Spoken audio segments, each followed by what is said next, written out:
And sciences Varanasi के तीसरे दीक्षांत समारोह के मुख्य अतिथि उत्तर प्रदेश के उच्च शिक्षा मंत्री डॉक्टर राकेश त्रिपाठी जी का जन्म तीर्थराज प्रयाग के एक प्रतिष्ठित स्वतंत्रता संग्राम सेनानी एवं ख्याति लब्ध शिक्षक परिवार में हुआ।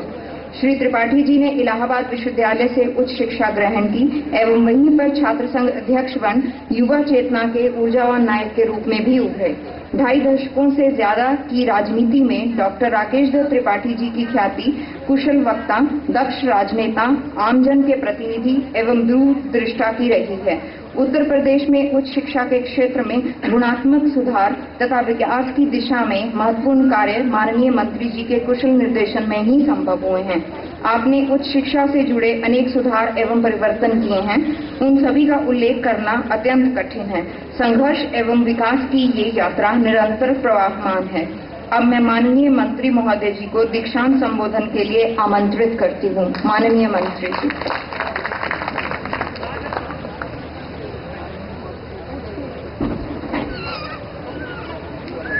आज के इस दीक्षांत समारोह के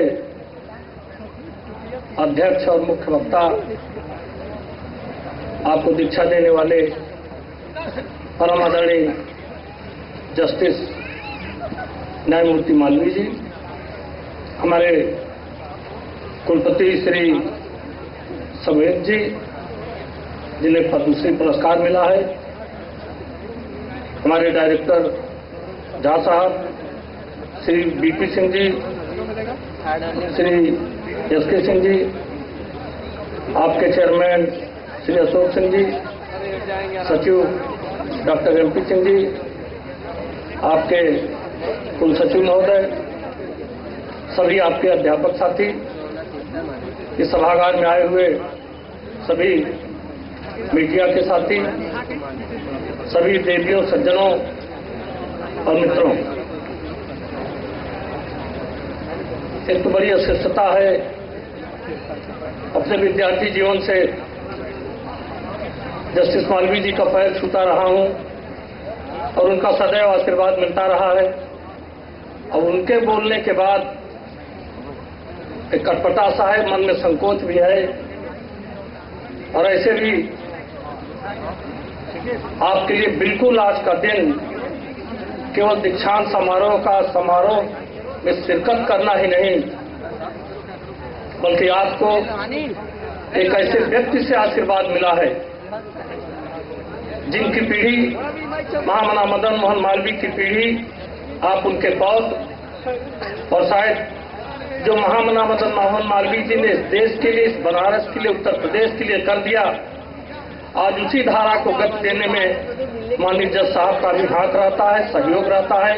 और हमने देखा भी है, जहां कहीं शिक्षा का कार्यक्रम रहता है, हमारे न्यायमूर्ति महोदय रहते हैं। हमारे राज्य के तमाम विश्वविद्यालयों के आप कार्य परिषद के सदस्य हैं, बड़े बड़े जांच कमेटियों के आप अध्यक्ष और सचिव सदस्य रहे हैं। तो आज आपके लिए सौभाग्य की बात है। और हम लोग देहात के आदमी कहते भी हैं, गांव में पढ़ने वाला, बोलने वाला आदमी वो गांव की समझ लेकर के आता और जाता है। और आज राजनीतिक व्यक्ति कहीं न कहीं उसके ऊपर प्रश्न चिन्ह लगा है, लेकिन आज जस्टिस मालवीय का आशीर्वाद मिला, निश्चित रूप से आपका जीवन सफल रहेगा, उसमें एक सीढ़ी जुड़ेगी, मालवीय जी के नाम का रहेगा। तो इसलिए एक विद्वान का आपको आशीर्वाद मिल रहा है।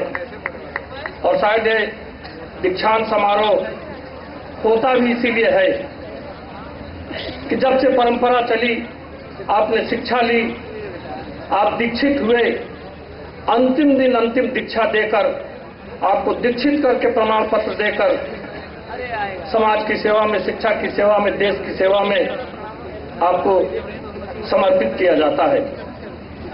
हमारे जैसे आदमी माननीय जज साहब पहले भी तमाम दीक्षांत समारोहों में हम सब साथ रहे हैं। हमने कई बार इस बात की चर्चा भी की। हम भी जब विश्वविद्यालय में विद्यार्थी थे, हमने जब बीए पास किया, सुना करते थे कि दीक्षांत समारोह होगा और काली काली कोट मिलेगी, पीली कोट मिलेगी, पहनने को मिलेगा। 4-6-10 साल कॉन्वोकेशन हुआ नहीं इलाहाबाद विश्वविद्यालय में। बीए कर लिए, एमए कर लिए और दीक्षांत समारोह हुआ नहीं।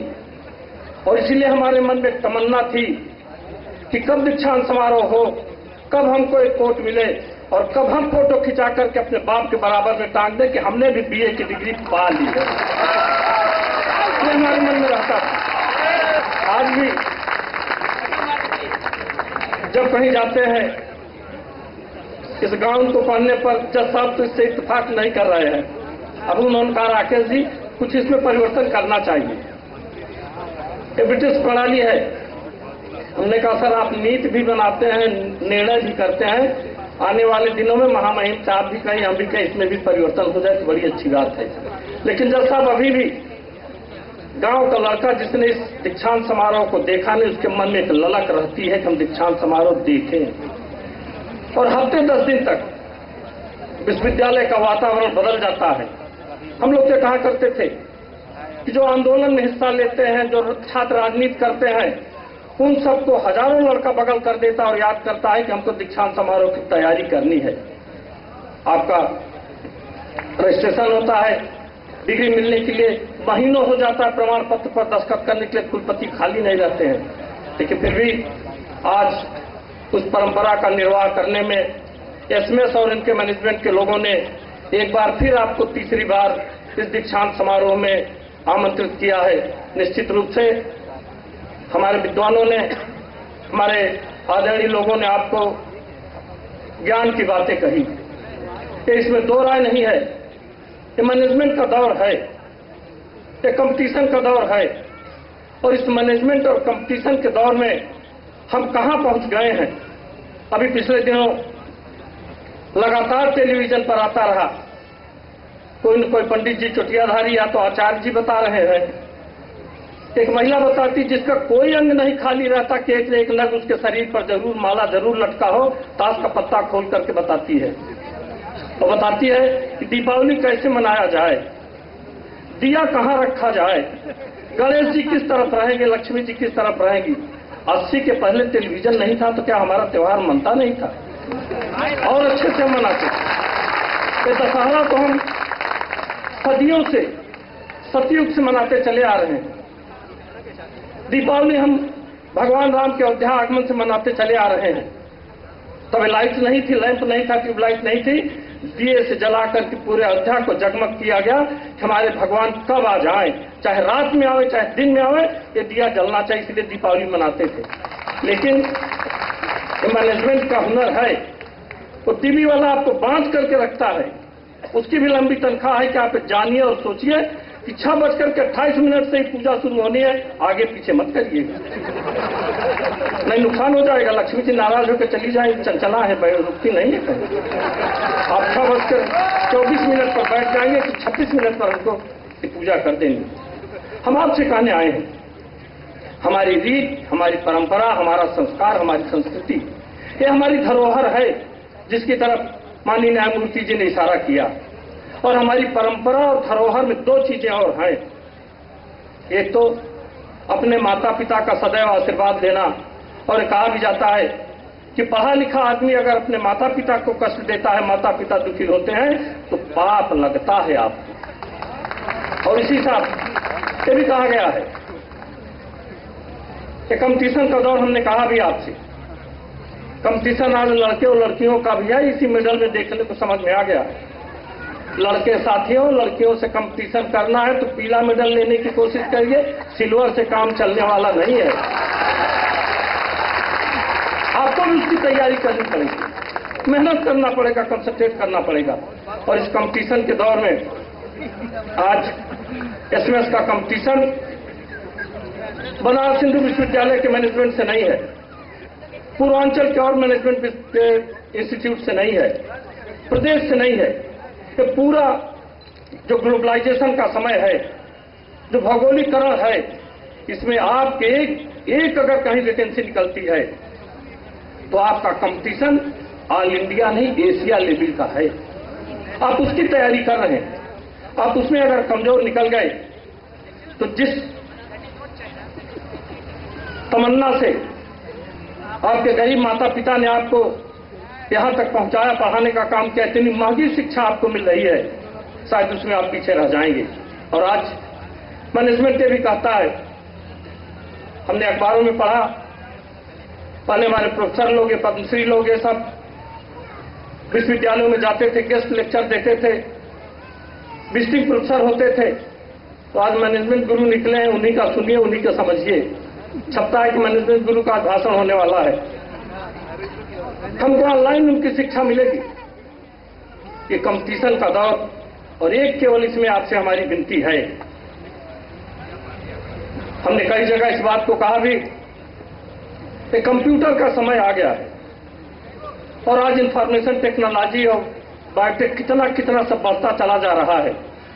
हम कहीं न कहीं, हम जिस पीढ़ी में रहे हैं, हम आदरणीय लोग तो बहुत हमसे वरिष्ठ हैं, हम जिस पीढ़ी में रहे हैं उस पीढ़ी में हम याद करके अपना इम्तहान दिया करते थे।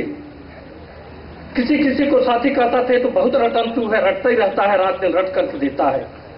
आज रटने की तो बात छोड़ दीजिए, आप याद करके भी अपना कुछ नहीं कर पाते हैं। अगर पूछ लिया जाए कि 18 पंचे कितना होगा, तो कहेंगे रुक जाइए, कैलकुलेटर कंप्यूटर ऑन कर ले, तब बताएंगे कि 18 पंचे कितना होगा।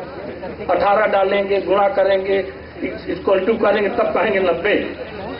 हमारे जमाने में 18 पंचे 90 बताने में 1 सेकंड की देर हुई तो मास्टर कहता था हाथ आगे करो, पट से डंडा मार देता था, तब हम रटते थे और याद करते थे। आज हमारी सारी याददाश्त दिमाग से निकल करके कंप्यूटर में चली जा रही है। एक चिंता का विषय है। माननीय न्यायमूर्ति महोदय, ये पूरा देश हमने भी कंप्यूटराइज कर दिया, सारा डिग्री कॉलेज यूनिवर्सिटी कर दिया, वेबसाइट पर डाल दिया। हमने भी कहा कि जमाने के साथ हमको भी चलना है, लेकिन कहीं न कहीं हमारी जो श्रुति और हमारी जो याद करने की क्षमता रही है, वो मशीन पर डिपेंड करने लगे हैं, हम उस पर निर्भर करते चले जा रहे हैं।